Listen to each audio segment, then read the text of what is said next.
আলাইকুম।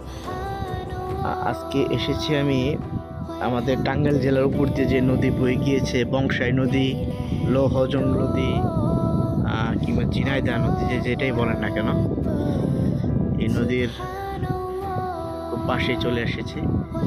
এটা হচ্ছে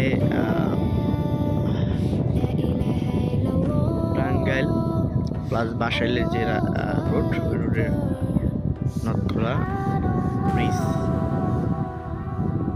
এখানে একটা জিনিস চোখে পড়লো, যেটা হচ্ছে আমরা যে পুকুর থেকে যে মাছটা ধরি, এটা হলো নদীতে কাটান বা কাঠাম, যেটাই বলেন না কেন, এটা হচ্ছে কাঠাম তৈরি করে তারা এখানে মাছ ধরার জন্য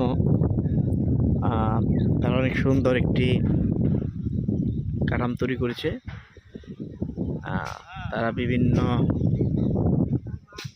গাছের ডালপালা নিয়ে তারা এখানে দিবে, এবং কি মাস 3 থেকে 4 মাস বা 5 মাস পরে এটা হচ্ছে কাঠামটা সুন্দর করে ব্যাট দিয়ে, বড় জাল দিয়ে তার মাছগুলো ধরবে।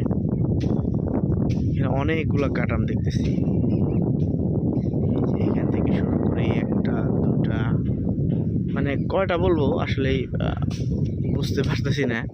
এখানে অনেকগুলা কাঠাম, ওই যে এখনো ওই যে উপরে ডালপালা দেখাই যাচ্ছে, কি সুন্দর করে ফালাইছে। এবং কি এটা দেখেন কিভাবে সে তৈরি করতেছে, খুব সুন্দর করে সে একটার উপরে আরেকটা দিয়ে, এবং কি বিভিন্ন জায়গায় ফালাইতে হয়। আর শীতের সকালটা অনুভব করার চেষ্টা করতেছি।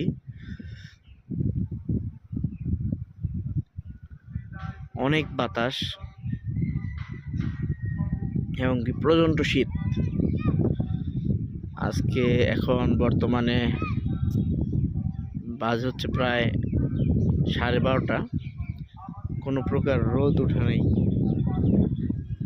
মনে হচ্ছে ঝিরি ঝিরি ঝিরি ঝিরি করে কুয়াশা পড়তেছে,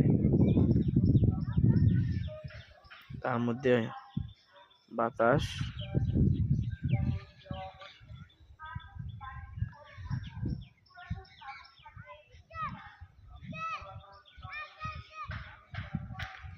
ধন্যবাদ সবাইকে। আসসালামু আলাইকুম।